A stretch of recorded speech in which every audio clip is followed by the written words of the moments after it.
ಇವ್ರುಗಳು ಸೋಕಿ ಹೊರಗಡೆ ಹೋದ್ರೆ ಎಲ್ಲೋ ಸೋಕಿ ಮಾಡೋದು. ಏನು ಸೋಕಿ ಅವ್ರ ಕತೆ ಯಾಕೆ ಕೇಳ್ತೀರ?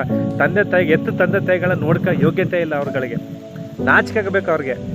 ತಂದೆ ತಾಯಿಗಳು ನಮ್ಮ ಸೃಷ್ಟಿ ಮಾಡಿದ್ದಾರೆ, ನಮ್ಮ ಜನ್ಮದಾತರು ಅನ್ನೋ ಪರಿಜ್ಞಾನನೇ ಇಲ್ಲ ಇಂಥ ವ್ಯಕ್ತಿಗಳಿಗೆ. ನೆನೆಸ್ಕೊಂಡ್ರೆ ಹೊಟ್ಟೆ ಉರಿತಾರೆ ಸ್ನೇಹಿತರೆ. ಮೊಬೈಲಲ್ಲಿ ಮದರ್ಸ್ ಡೇ, ತಂದೆ ಡೇ ಅಂತ ಬಂದ್ಬಿಟ್ರೆ ಸಾಕು, ಯಾವತ್ತೋ ಒಂದು ಫೋಟೋ, ಯಾವತ್ತೋ ಒಂದು ವಿಡಿಯೋ ಇರುತ್ತೆ, ಆಗಲೇ ಮೊಬೈಲ್ ಹಾಕಬಿಡ್ತಾರೆ. ಇಲ್ಲಿ ಅಪ್ಪನಿಗೆ ಇಟ್ಟಿಕ್ಕಾಕಿಲ್ಲ, ಒಂದು ಬಟ್ಟೆ ಕೊಡಲ್ಲ ಪಾಪ, ಎಲ್ಲ ತಿರ್ಗಾಡ್ತಿರ್ತಾರೆ. ಯಾವತ್ತೂ ದೇವ್ರ ನೋಡಿಲ್ಲ.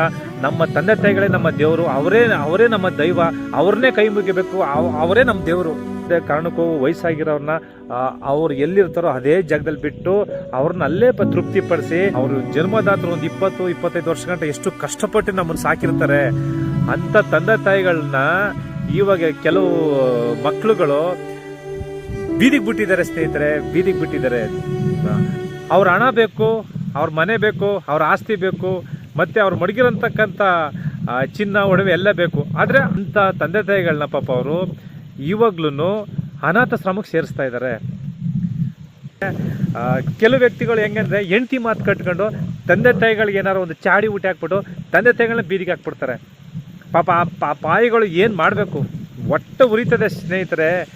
ತಂದೆ ತಾಯಿಗಳನ್ನ ಯಾವತ್ತೂ ನಾವು ಕಣ್ಣಲ್ಲಿ ಕಣ್ಣಿಟ್ಕೊಂಡು ನಾವು ಸಾಕಿದ್ರೆ ನಮಗೆ, ನನ್ನ ಮಕ್ಕಳಿಗೆ, ನನ್ನ ಕುಟುಂಬಕ್ಕೆ ಆ ಭಗವಂತ ನೆಚ್ಚುವಂಗೆ ನಮ್ಮನ್ನು ಕಾಪಾಡ್ತಾನೆ. ನಮ್ಮ ತಂದೆ ತಾಯಿಗಳನ್ನ ನಾವು ಏನೂ ನೋಡ್ಕೊಂಡಿಲ್ಲ ಅಂದರೆ ನಿಜಕ್ಕೂ ನಾವು ಏನೇ ಮಾಡಿದ್ರು ಆ ಭಗವಂತ ನಮ್ಮನ್ನ ಸಹಿಸೋದಿಲ್ಲ. ನಾವು ಒಂದಲ್ಲ ಸಮಸ್ಯೆಗೆ ಸಿಗಾಕೊಂಡು ಅನುಭವಿಸ್ತೀವಿ. ಬೆಂಗಳೂರಿಗೆ ಹೋಗೋದು, ಮೈಸೂರಿಗೆ ಹೋಗಿ ವರ್ಷಕ್ಕೂ 6 ತಿಂಗಳು ಬಂದು ಪಾಪ ತಂದೆ ತಾಯಿಗಳು ನೋಡ್ತಾರೆ. ಅದು ತುಂಬ ತಪ್ಪು. ಒಂದು ವಾರದಲ್ಲಿ 2 ದಿನಕ್ಕೆ 3 ದಿನಕ್ಕೆ ಬಂದು ಆ ತಂದೆ ತಾಯಿಗೆ ಕಷ್ಟ ಸುಖ ಭಾಗಿಯಾಗಿ ಆ ಮುಖದಲ್ಲಿ ಬಂದರೆ, ಮಕ್ಕಳು ಬಂದು ಎಷ್ಟು ನಗು ಇರ್ತದೆ. ತಂದೆ ತಾಯಿ ಕರಳು ಅವ್ರ ಹೊಟ್ಟೆಲಿ ಕಿಚ್ಚು ಹೇಳೋಕ್ಕಾಗಲ್ಲ. ಆದರೂ ನನ್ನ ಮಗ ಪಾಪ ಚೆನ್ನಾಗಿರಲಿ. ಇದರಲ್ಲಿ ಯಾರಿಗಾದರೂ ತುಂಬ ನೋವಾದರೆ ನನ್ನಿಂದ ದಯವಿಟ್ಟು ಕ್ಷಮೆ ಇರಲಿ. ಯಾವತ್ತೂ ತಂದೆ ತಾಯಿಗಳು ಚೆನ್ನಾಗಿ ನೋಡ್ಕೊಳ್ಳಿ, ಒಳ್ಳೆಯದಾಗಲಿ. ನಾನು ನಿಮ್ಮ ಅನೂರ್ ರಾಜ್ಕುಮಾರ.